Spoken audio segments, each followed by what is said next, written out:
வாங்க மக்களே, வெந்தய சாப்பாடு செய்கிறேன். வெந்தய சாப்பாட்டுக்கு 1 கிலோ அரிசி எடுத்துருக்கிறேன். 200 கிராம் வெங்காயம், பெரிய வெங்காயம் எடுத்துருக்கிறேன்.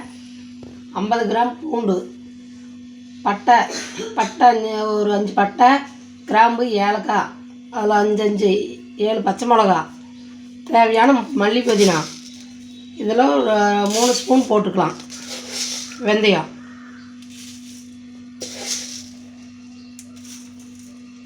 எண்ணெய் 150 மில்லி எடுத்து வச்சுருக்கிறேன். தேவையான உப்பு. அடுப்பு பற்ற வச்சு குக்கரை வச்சுக்கலாம்.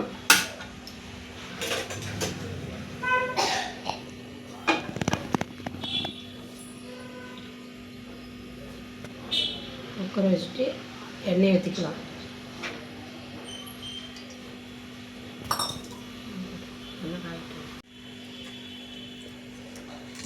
பட்டை, கிராம்பு, ஏலக்காய் அதெல்லாம் போட்டுக்கலாம்.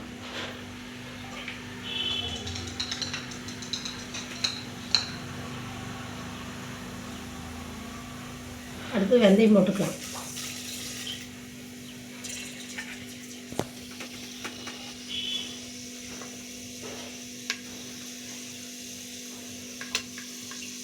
கொஞ்சம் வெந்தயம் சேர்ந்ததுக்கப்புறம் பூண்டு போட்டுக்கலாம். பூண்டு பொடியாக இருந்ததுனால நம்ம அது பொடியை நறுக்கி வைக்கல. சின்ன பூண்டு இருந்தாலும் முழுசாக போட்டுக்கிறேன். பச்சை மிளகா அறுக்கக்கூடாது. பச்சை மிளகா அறுக்காமல் போட்டிங்கன்னா முழு மிளகாயும் எடுத்துக்கலாம். ஏன்னா விதையெல்லாம் உடஞ்சதுன்னா அழுக்குற அதிகமாகிடும்.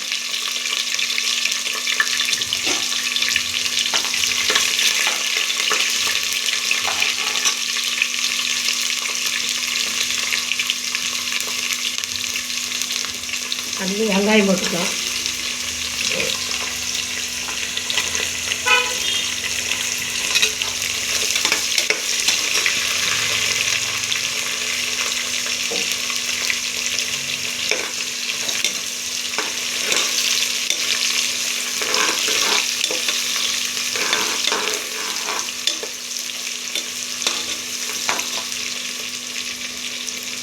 பச்சை மிளகா போட்டுக்கலாம்.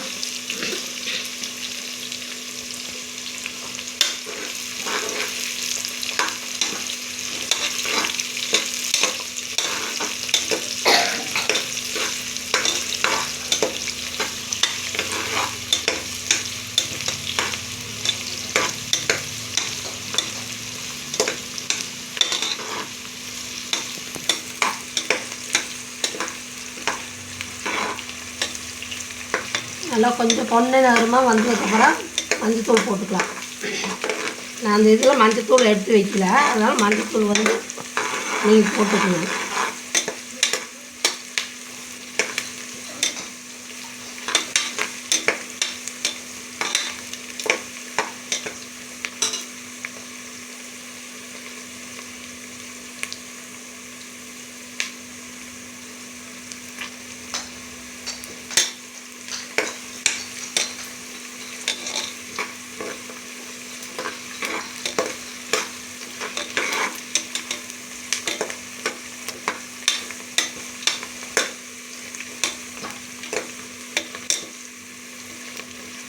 பொன்னேரமாக ஆயிடுச்சு. மஞ்சத்தூள் போட்டுக்கலாம்.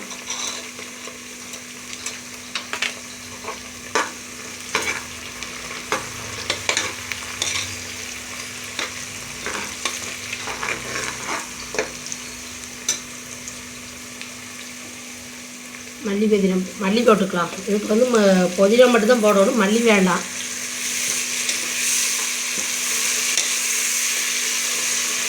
வெந்தய சாப்பாட்டுக்கு புதினா மட்டும்தான் போடணும், மல்லித்தலை போடக்கூடாது.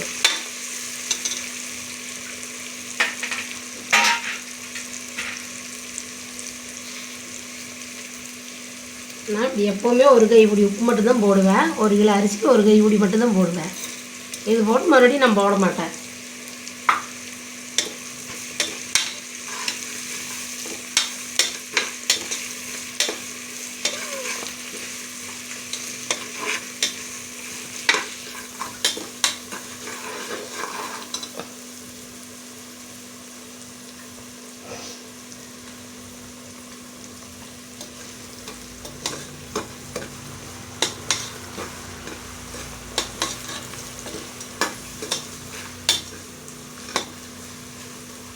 நல்லா வெந்துடுச்சு, நல்லா வணங்கிருச்சு. தண்ணி ஊற்றிக்கலாம். 1 கிலோ அரிசிக்கு 2 படி தண்ணி எடுத்து வச்சுருக்கிறேன். தண்ணி ஊற்றிக்கலாம்.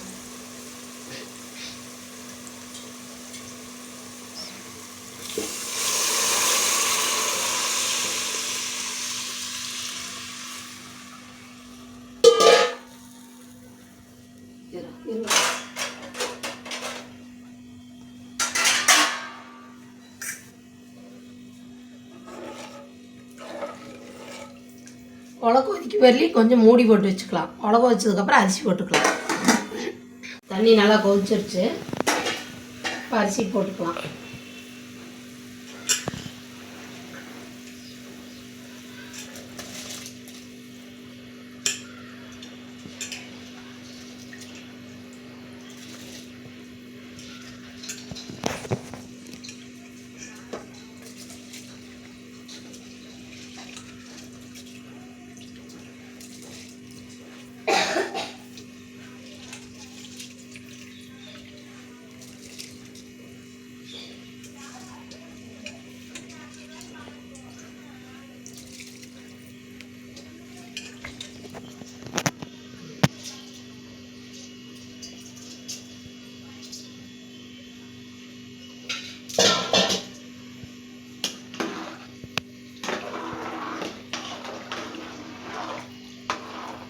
கொஞ்சம் நல்லா கொதிச்சு வந்ததுக்கப்புறம் நம்ம அரிசி இது மூடி போட்டுக்கலாம்.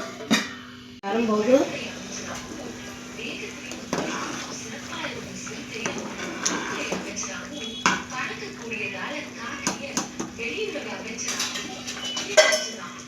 அடுப்பு கொஞ்சம் கம்மி பண்ணிட்டு போட்டுக்கலாம்.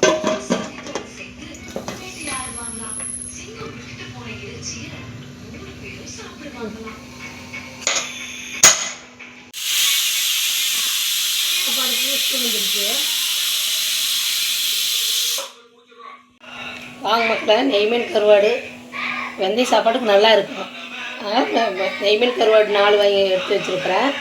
சின்ன வெங்காயம் 1/2 கிலோ, தக்காளி 1/4 கிலோ, தேவையான மஞ்சத்தூள், மல்லித்தழை, கொத்தமல்லி தழை, பச்சை மிளகா ஒரு 5, உப்பு, எண்ணெய், ஒரு சாம்பார் தூள் சின்னதில் ஒரு 2 ஸ்பூன் போட்டுக்கலாம். 2 ஸ்பூன் போட்டுக்கலாம். மிளகாத்தூள் 1 ஸ்பூன் போட்டுக்கலாம்.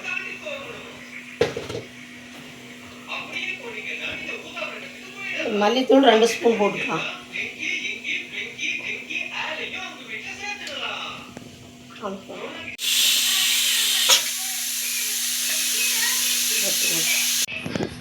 பச்சை மிளகாய் எடுத்துக்கலாமல்ல, திறந்துக்கலாம்ப்பா. திறந்துட்டு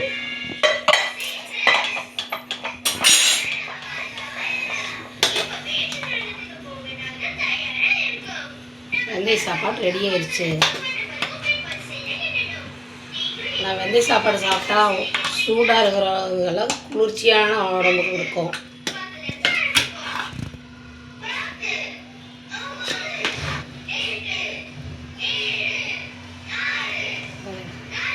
இன்னும் அடுப்பு பற்ற வச்சுக்கலாம். அடுப்பு பற்ற வச்சுட்டு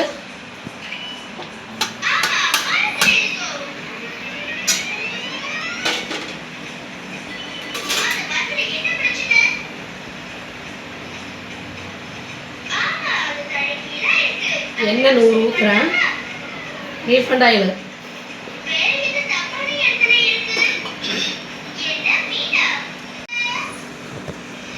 எண்ணெய் காஞ்சிருச்சு. வெங்காயம் போட்டுக்கலாம்.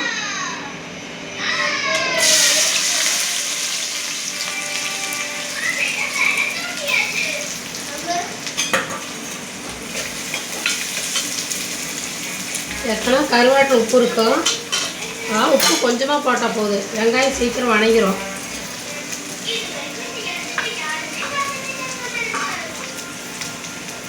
நானும் பச்சை மிளகா விதையெல்லாம் எடுத்துட்டேன். நேராக கீரி போடுறதுனால பச்சை மிளகா விதையெல்லாம் எடுத்துட்டேன். ஏன்னா இதில் விதையெல்லாம் போச்சோன்னா அப்படி அலசுறது அதிகமாகும். அதனால நான் விதையை எடுத்துருவேன்.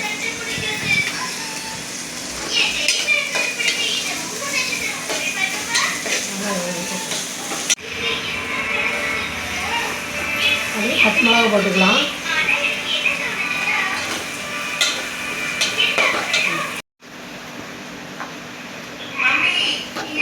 வெங்காயம் 1/2 கிலோ வெங்காயம் போட்டால் கம்மி கம்மியாக தான் இருக்குது பார்த்தீங்களா, அதுக்காக வெங்காயம் 1 கிலோ வெங்காயம் போட்டோம். பச்சை மிளகாய் ஏன் இதெல்லாம் சேர்த்துறோன்னா வாசனை நல்லாயிருக்கும், அதுக்காக சேர்த்துறோம். மல்லித்தூள் போட்டுக்கலாம்.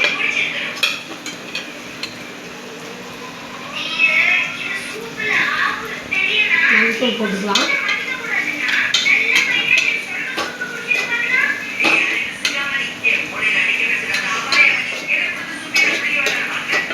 நல்லா இதெல்லாம் வெந்துருச்சு. அடுத்து தக்காளி போட்டுக்கலாம்.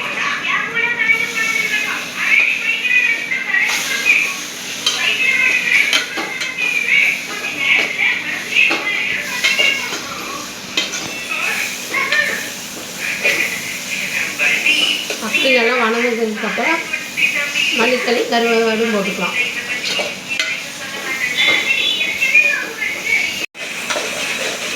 தக்காளி எல்லாம் வணங்கிருச்சு. அதுக்கு கருவாடு போட்டுக்கலாம். கருவாடு போட்டு ஒரு 2 நிமிஷம் இருந்தால் போதும்.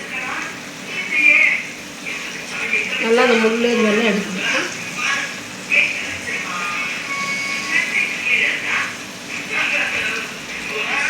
உப்பு இருக்கிறதுனால நான் உப்பு கம்மியாக தான் போட்டுருக்கேன்.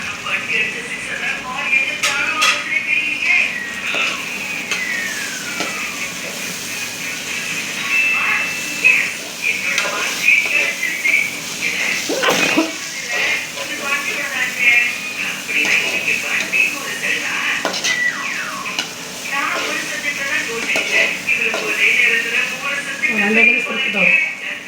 சிம்மில் வச்சு கருவாடு ரெடி ஆயிடுச்சு. மல்லித்தலை போட்டுக்கலாம்.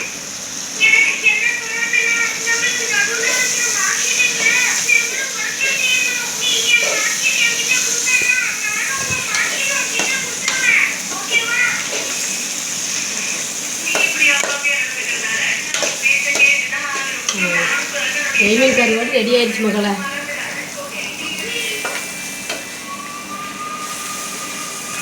நெய்மீன் கருவாடு ரெடி ஆயிடுச்சு பாருங்கள். நெய்மீன் சொல்லுங்கள். சாப்பாடு நெய்மீன் கருவாடு செஞ்சு சாப்பிட்டு பாருங்கள். செஞ்சு சாப்பிட்டு எனக்கு லைக் பண்ணுங்கள், சப்ஸ்கிரைப் பண்ணுங்கள். வாங்க சாப்பிடலாம்.